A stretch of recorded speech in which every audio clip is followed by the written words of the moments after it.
మధ్యాహ్నం పూట ఆవిరి కుడుమ అవి పెట్టేవారు.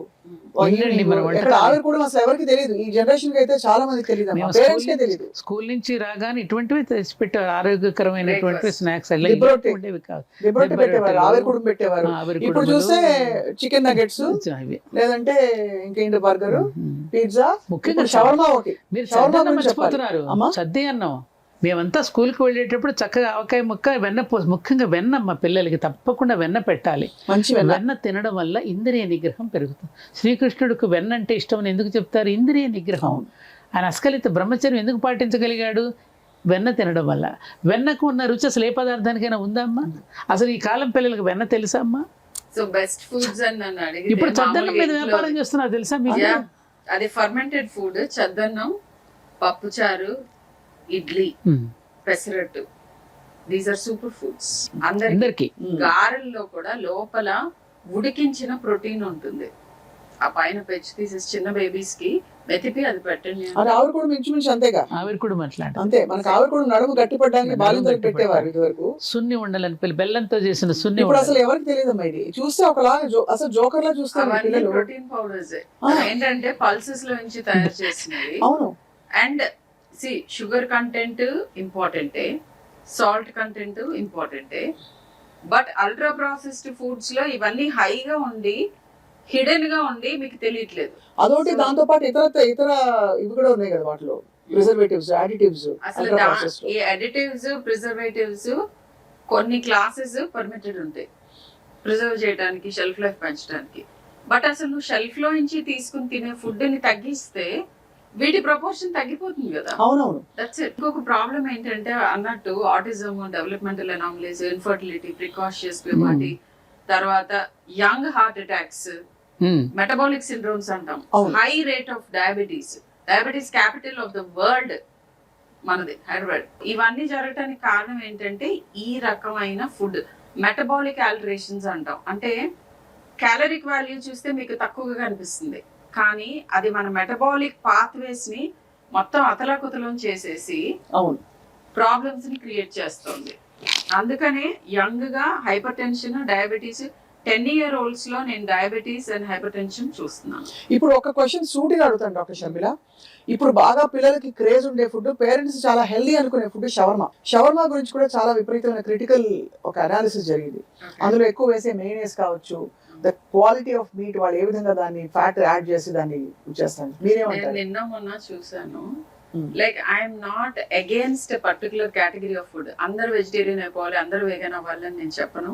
గుడ్ వెజిటేరియన్ ఫుడ్ కంపల్సరీ ప్రతి మీల్ లోనూ ఉండాలి. ఇది గుర్తుపెట్టుకోవాలి. ఒక బౌల్ ఆఫ్ వెజిటేబుల్స్ తో ఫుడ్ స్టార్ట్ చేయండి అని చెప్తున్నాను. ఇది కాన్స్టిపేషన్ కానీ వేరే దేనికైనా కూడా.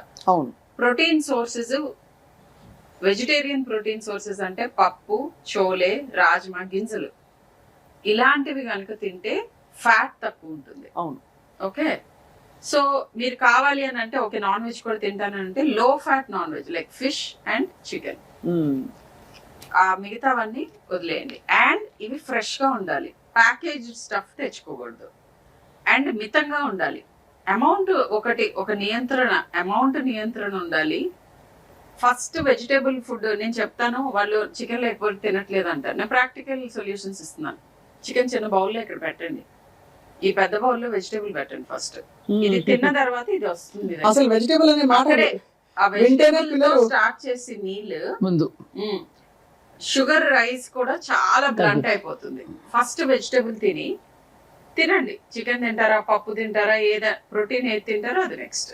First vegetable. కానీ వెజిటేబుల్స్ అంటేనే అమ్మ సారీ టు సే, కానీ పిల్లలు డోక్కుని అలాంటి అంటున్నారు పిల్లలు. చూసుంటారు చాలా సార్లు. అందుకే కూరగాయలా అని పెడుతున్నారు. బిలో 1 year ఆ టేస్ట్ లని మనకి ఇంట్రడ్యూస్ అవ్వాలి. పిజ్జా తెప్పిస్తే కూడా చివరికి దానిలో కూరగాయలు ఏరేస్తారు. దానికి కావాల్సిన చీజ్, ఆ మైదా పిండి ముద్ద అదే తింటారు. అది లేకపోతే కొంచెం ఏమైనా మీట్ ఉంటే అది తింటున్నారు. ఎక్కడ ఏ ఇంటిలో కూడా మన సంప్రదాయమైనటువంటి వంటకాలను పిల్లలు ఇష్టపట్టలేదమ్మా. చేసిన మాలాంటి పెద్దవాళ్ళందరూ కూడా బాధపడాల్సిందే. రోజు వాళ్ళకి కావాల్సింది బిర్యానీలు, మీరు అన్నట్టు ఏమిటో వస్తున్నాయిగా పిజ్జాలు, బర్గర్లు లాంటివన్నీ కూడా తెప్పించుకోవడం, ఆర్డర్ చేసుకుని తినడమే తప్ప చేసినా కూడా ఉపయోగం ఉండలే, డబ్బాలు అలా పడి ఉంటున్నాయి, ఎవరు ముట్టుకోవటంలా. ఇందాక మన అమ్మాయి చెప్పినట్టుగా, పిల్లలు చెప్పినట్టుగా అవి చూస్తే అలాంటి వాళ్ళని చూస్తే వాళ్ళు ఏదో చేతగానే వాళ్ళలాగా వాళ్ళని చిన్న చూపు చూడటం లాంటిది కూడా జరుగుతోంది. అవునవును. దీనివల్ల వచ్చే మెంటల్ హెల్త్ ఇష్యూస్ ఏమిటి, ఫిజియోలాజికల్ ఇష్యూస్ ఏంటంటే లిస్ట్ చెప్పుకుంటే ఏమేమి చెప్తారు శర్మిల గారు? ఇప్పుడు ఇదివరకు టొబాకో అడిక్షన్ గురించి మాట్లాడేవాళ్ళు, అవును. ఇప్పుడు sugar addiction is even bigger. అమ్మ బాబోయ్.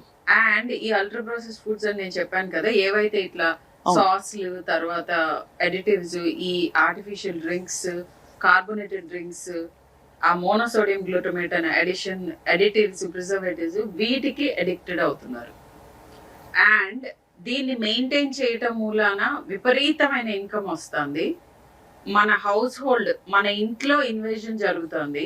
ఇప్పుడు ఒకవేళ ఇంట్లో కుక్ చేసిన ఫుడ్ టేబుల్ మీద పెట్టి చుట్టూ కూర్చొని తినటంలో వచ్చే ఆ బాండింగ్, రిలేషన్షిప్ మెయింటైన్ చేసుకోవటం, అసలు అప్పుడు మాట్లాడే విషయాలు ఒక 10 minutes మాట్లాడినా కానీ మీ పిల్లల లైఫ్లో ఏం జరుగుతుంది, మీ లైఫ్లో మీరు తెలుసుకున్న కొత్త విషయం వాళ్ళతో పంచుకోవటం, ఇది ఆల్మోస్ట్ జీరో అయిపోయింది. ఉన్నా కూడా నలుగురు 4 rooms లో కూర్చుని ఏదో ఒక ఇది స్క్రీన్ పట్టుకుని తింటూ ఉంటారు. మంచం మీద కూర్చొని తింటారండి ఇప్పుడు మంచం భోజనాలు అందరూ అన్నాలని. మంచాల మీదే. ఇదివరకు Dining table అంటే మీద కూర్చోవటం, మా అమ్మ అయితే అసలు మాట్లాడుకోవటం అనేది ఉండదు. కంచం ప్లేట్ లో పెట్టుకుని కూడా రూమ్ లోకి వెళ్ళే కూర్చుని తింటారు. సో నలుగురు 4 చోట్ల కూర్చుని తింటారు. కంచం ఒళ్ళో పెట్టుకుంటే కూడా కొట్టేవాళ్ళండి చిన్నప్పుడు. అయ్యో, పాసి పెట్టేసుకోకుండా నమస్కారం చేసుకుండా ఇప్పుడు ఏంటి, మంచం మీద పెట్టేసుకుని అక్కడే తిని అవన్నీ పడిపోతే ఇలా ఇలా దులిపేసి అది డిన్నర్ అయిపోయింది, నాకు ఆకలి లేదు, 8 గంటలకు తెప్పించేసుకుంటారు, 7 గంటలకు తెప్పించుకుంటారు. ఇక అన్నాలు ఏం తింటారు? సో దారిద్రం. దీనికి చైల్డ్హుడ్ ఒబేసిటీ ఒక పెద్ద ఒక అవుట్కమ్ ఆఫ్ దిస్. Yeah. అది ఆటిజం మీరు చెప్పారు doctor Sharmila. Developmental issues, Brain fog diabetes in పిల్లలు. చిల్డ్రన్, అండ్ అదేంటంటే మానసిక రుగ్మతల గురించి అడిగారు, అవును. డిప్రెషన్, వాటన్నిటిలో కూడా లింక్ ఉంది. లింక్ ఉంది. ఇది చాలా ప్రమాదకరంగా జరుగుతుంది. అల్ట్రా ప్రాసెస్డ్ ఫుడ్స్ ఒక కంట్రీ కన్సంప్షన్ ఏంటి అనే దాన్ని బట్టి ఆ కంట్రీ హెల్త్ ఎంత, అండ్ ఇది directly related to obesity. Studies జరిగినాయి, అవును, నేను correct ఊరికే కదా. నా అభిప్రాయం అంతే చెప్పట్లేదు, కదా. ఇవన్నీ they are backed by studies. So కాదండి, ఇంకొక ప్రమాదకరం ఏమిటంటే మనం ఇందాక మనం అనుకున్నప్పుడు ఎక్కువగా చిన్న పిల్లలకు కూడా అత్యాచారాలకి పాల్పడుతున్నారు. మీరు ఎందుకంటే వాళ్ళు పెరిగిపోతున్నారు పిల్లలు. పెరిగిపోతున్నారు. దానికి కారణం ఏమిటి? ముఖ్యంగా అందరికీ తెలియాల్సిన విషయం, మనం తినే ఆహారం వల్లే మనసు ఏర్పడుతుంది, మనసుకు చేరుతుంది, ఆహారాన్ని బట్టి మనసు ఉంటుంది అనేది ఇది గొప్ప సైన్స్. ఇది తెలుసుకోవాలి పేరెంట్స్. ఒక అగ్రెషన్, ఒక మీ మీద కూడా పిల్లలు తిరగబడుతున్నారు అంటే కారణం ఏమిటి? మీ మీద ఎందుకు చిరాకు పడుతున్నారు వాళ్ళు? మీ మీద ఎందుకు తల్లిదండ్రుల మాట ఎందుకు ఒబే చేయటం లేదు? ఇవన్నీ మీరు గమనించుకోవాల్సిన అవసరం ఉందా లేదా? చాలా ఉంది. ప్రతిదానికి నీకు మెడిసిన్ ఉంటుందా? మనం అవలంబించాల్సిన పద్ధతులు లేవా? మరి పూర్వకాలంలో ఎందుకు జరగలేదు, ఇప్పుడు ఎందుకు జరుగుతున్నాయి?